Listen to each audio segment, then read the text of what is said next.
इंसान अपनी जिंदगी में ठोकरें खाकर सीखता है या किसी और को गिरते देख पहले ही संभल जाता है। ये 6 छोटी छोटी कहानियां जो मैं आप लोगों के लिए लाया हूं, आपको जिंदगी के कुछ ऐसे राज सिखा देगी कि आप गिरने से पहले ही खुद को संभाल पाओगे। अगर आप ये वीडियो पूरी देख लेते हो और जो सीख मैंने इन कहानियों से आपको बताई है उसे समझ लेते हो, तो मैं वादा कर सकता हूं कि आप जैसा स्ट्रांग इंसान, आप जैसा बेहतरीन इंसान आपको अपने आसपास नहीं दिखाई देगा। 2 दोस्त एक रेगिस्तान से गुजर रहे थे। दोनों में किसी चीज को लेकर बहस हो गई और एक दोस्त ने दूसरे दोस्त को चांटा मार दिया। दूसरे दोस्त को बहुत बुरा लगा। उसने पास ही रेत पर लिख दिया कि आज मेरे जिगरी दोस्त ने मुझे चांटा मारा है। कुछ देर बाद और कुछ आगे चलने पर जिस दोस्त ने चांटा खाया था वो रेत के दलदल में फंस गया और नीचे धंसने लगा। जिसने चांटा मारा था उस दोस्त ने जल्दी से आकर उसे पकड़ा और बाहर निकाला। इस बार उस चांटा खाने वाले ने अपने दोस्त के बारे में पत्थर पर लिखा कि आज मेरे दोस्त ने मेरी जिंदगी बचाई है। चांटा मारने और बचाने वाला दोस्त हैरान हो गया। उसने पूछा, तुमने ऐसा क्यों किया? दूसरे ने कहा, जिंदगी में लोगों के बुरे बर्ताव को ऐसे ही रेत पर लिख दिया करो ताकि मुआफी की हवा उसे मिटा दे, और अच्छी बातों को पत्थर पर, जहां कोई हवा, कोई पानी, कोई मौज उसे मिटा ना सके। हमेशा याद रखिए, इस तरह का एटीट्यूड अगर आप रखोगे तो आप अपनी जिंदगी में लोगों को माफ करना सीख पाओगे, अपने बुरे एक्सपीरियंसेस से आगे बढ़ना सीख पाओगे और जिंदगी में बहुत तरक्की आपका मुकद्दर बनेगी। बहुत पुराने समय की बात है। एक गुरुकुल में कुछ बच्चे अपने गुरु के साथ बैठकर पढ़ाई कर रहे थे। गुरु अपने सभी बच्चों को अच्छे से समझा और पढ़ा रहे थे, लेकिन बहुत समझाने के बाद भी एक बच्चे को कुछ समझ नहीं आ रहा था। गुरु ने उस बच्चे से गुस्से में अपनी हथेली दिखाने के लिए कहा। उन्होंने उस बच्चे का हाथ देखकर उसे पढ़ाई छोड़कर घर जाने के लिए कहा, क्योंकि उस बच्चे के हाथ में पढ़ाई की रेखा नहीं थी। तभी उस बच्चे ने एक छोटा सा चाकू अपनी जेब से निकाला और हाथ पर एक गहरा निशान बना लिया। अब उसने अपने गुरु से कहा कि अब तो मेरे हाथ पर पढ़ाई की रेखा है गुरुजी, तो क्या मैं अब पढ़ सकता हूं? गुरु ने इस बच्चे की इस हिम्मत की दाद दी। उन्होंने उस बच्चे से कहा कि बालक, अब तुम्हें पढ़ने से इस दुनिया की कोई भी चीज, कोई ताकत नहीं रोक सकती। ये बच्चा कोई और नहीं बल्कि फेमस लेखक महर्षि पाणिनि थे, जिन्होंने संस्कृत व्याकरण की बहुत सारी किताबें बाद में लिखी। आप भी अपने इरादों को इसी बच्चे की तरह मजबूत रखिए और हिम्मत दिखाइए, तो इस दुनिया की कोई भी ताकत आपको किस्मत वाला बनने से, लकी बनने से नहीं रोक सकती।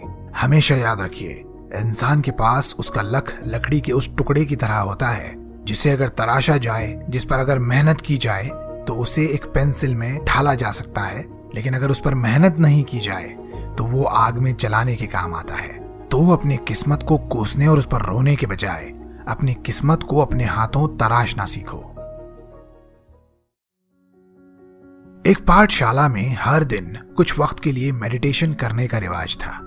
लड़के हर दिन कुछ वक्त के लिए मेडिटेट किया करते थे। एक दिन वो ऐसे ही मेडिटेट कर रहे थे कि गुरुजी ने देखा कि नए लड़के को मेडिटेशन में काफी परेशानी हो रही थी। वो बार बार गुस्सा हो रहा था। गुरुजी ने उससे पूछा कि वो असल में किस बात पर गुस्सा हो रहा है। लड़के ने जवाब दिया, जब भी मैं मेडिटेट करने लगता हूँ तो कोई ना कोई बातें करता हुआ आ जाता है।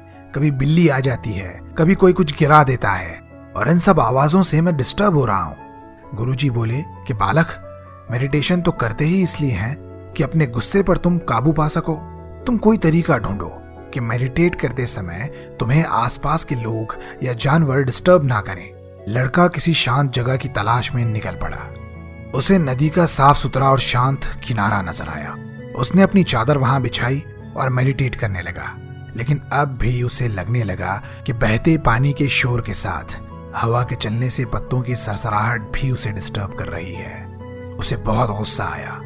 वो एक नाव में बैठकर नदी के बीचों बीच चला, जहां उसे लगता था कि वहां उसे कोई भी परेशान नहीं कर पाएगा।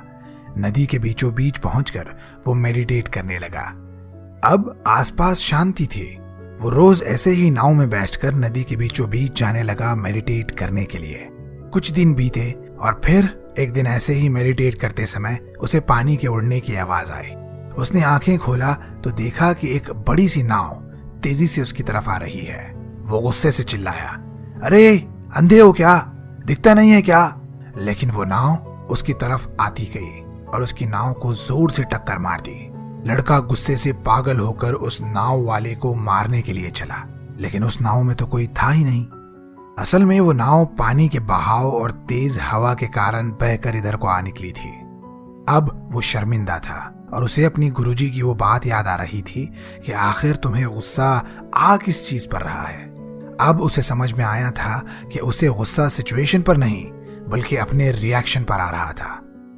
हमेशा याद रखिए, ये आपके रिएक्शन पर डिपेंड करता है कि आप गुस्सा होंगे या शांति से किसी भी प्रॉब्लम का सॉल्यूशन निकालेंगे। किसी मुश्किल सिचुएशन में घबरा जाना या गुस्सा हो जाना आपकी डिसीजन मेकिंग को 50% तक कम कर देता है, जिसकी वजह से अगर आप कोई फैसला लोगे भी गुस्से में या परेशानी में तो आप वो फैसला अच्छे तरीके से नहीं ले पाओगे। तो हमेशा ऐसी सिचुएशंस में खुद को काम रखने की, कूल रखने की कोशिश कीजिए। पानी पीजिए और पूरे ध्यान के साथ अपने डिसीजन मेकिंग एबिलिटी को अच्छी तरह से इस्तेमाल कीजिए। एक बार एक आदमी ने एक जू में बहुत सारे हाथियों को छोटी छोटी रस्सियों से बंधा हुआ देखा। रस्सी बहुत कमजोर थी, लेकिन फिर भी हाथी उसे तोड़कर भागने की कोशिश नहीं कर रहे थे।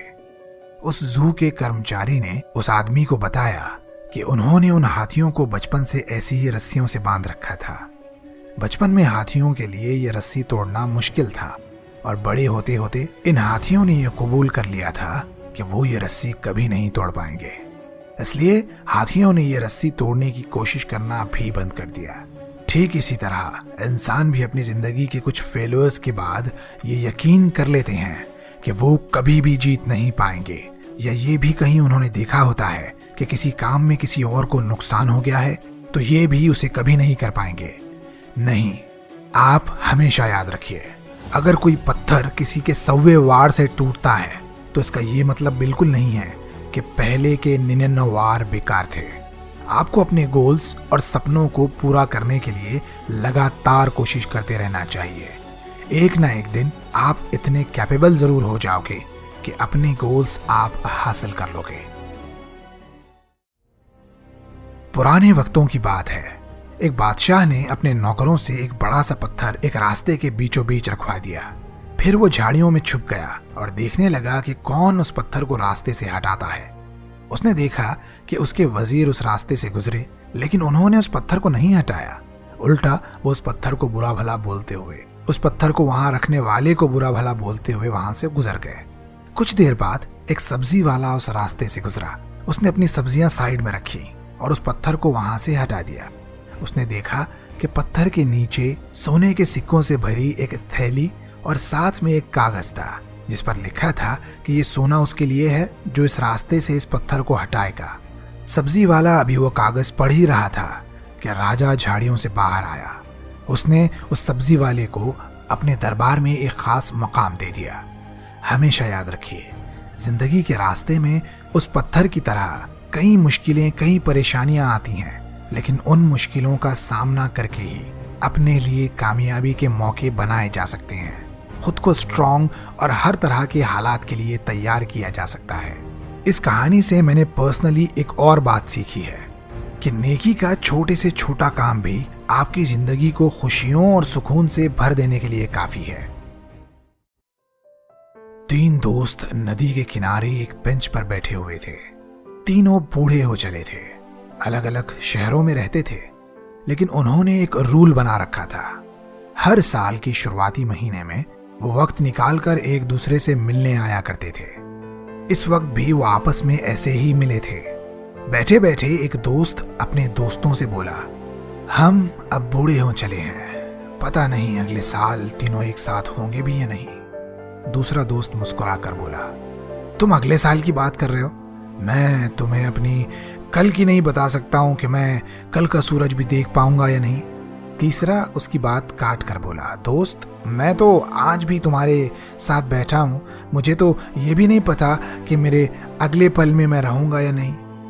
हमेशा याद रखिए, ये छोटी सी कहानी हमें बड़ी बात सिखा गई। जिंदगी असल में एक लम्हे से दूसरे लम्हे में कदम रखने का, हर लम्हे को पूरे होश व हवास में रहकर खुल के जीने का नाम है।